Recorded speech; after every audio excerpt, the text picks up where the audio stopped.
ఎస్ఐలకు డీఎస్పీలుగా ప్రమోషన్లు ఇవ్వడంపై అసెంబ్లీలో వైసీపీ సభ్యుల ప్రశ్నలు. వెంటనే యాక్షన్ తీసుకోవాలన్న విష్ణుకుమార్ రాజు. కోర్టు నిర్ణయం ప్రకారం జాబితా పక్కన పెట్టామన్న మంత్రి అనిత.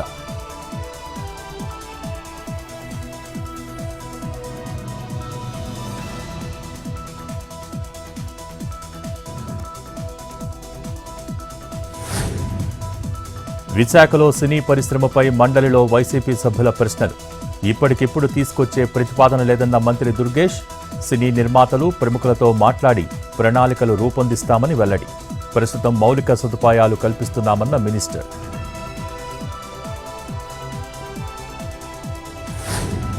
మంత్రి తుమ్మలతో ఇండో జర్మనీ ప్రాజెక్టుల బృందం భేటీ.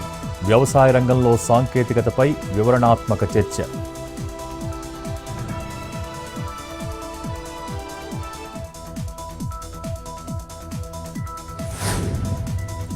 ఉగాది నుంచి సన్నబియ్యం ఇస్తాం.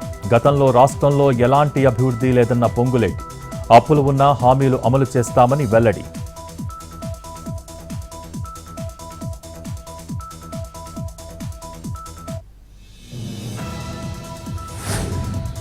సూర్యాపేట జిల్లాలో కేటీఆర్ పర్యటన. జనగాం క్రాస్ నుంచి పార్టీ కార్యాలయం వరకు ర్యాలీ. ఏప్రిల్ 27న వరంగల్లో భారీ బహిరంగ సభ. కేడర్కు దిశానిర్దేశం చేయనున్న మాజీ మంత్రి.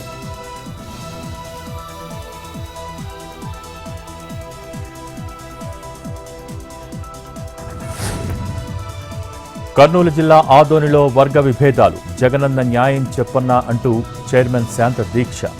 సొంత పార్టీ కౌన్సిలర్స్ అవిశ్వాస తీర్మానం పెట్టడంపై ఆగ్రహం.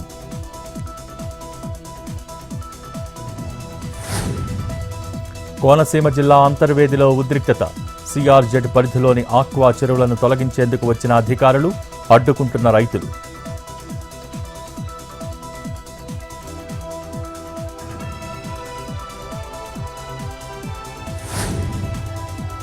మెదక్ జిల్లాలో ఫేక్ బాబా అరెస్ట్. మహిళలకి మత్తుమందు ఇచ్చి అత్యాచారాలు. అనారోగ్యంతో ఉన్న వాళ్లకు నయం చేస్తానని మోసం. నీటిలో నిద్రమాత్రలు కలిపి తాగించి దారుణాలు. నిందితుడు బాపుస్వామి అరెస్ట్.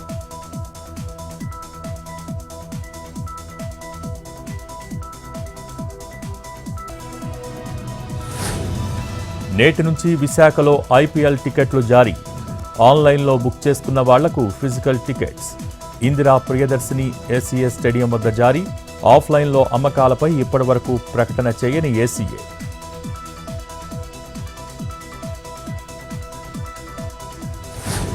నల్గొండ జిల్లా గోడుకొండలలో వెంకటేశ్వర స్వామి బ్రహ్మోత్సవాలు. కన్నుల పండుగగా కళ్యాణం, రథోత్సవం. భారీగా తరలివచ్చిన భక్తులు.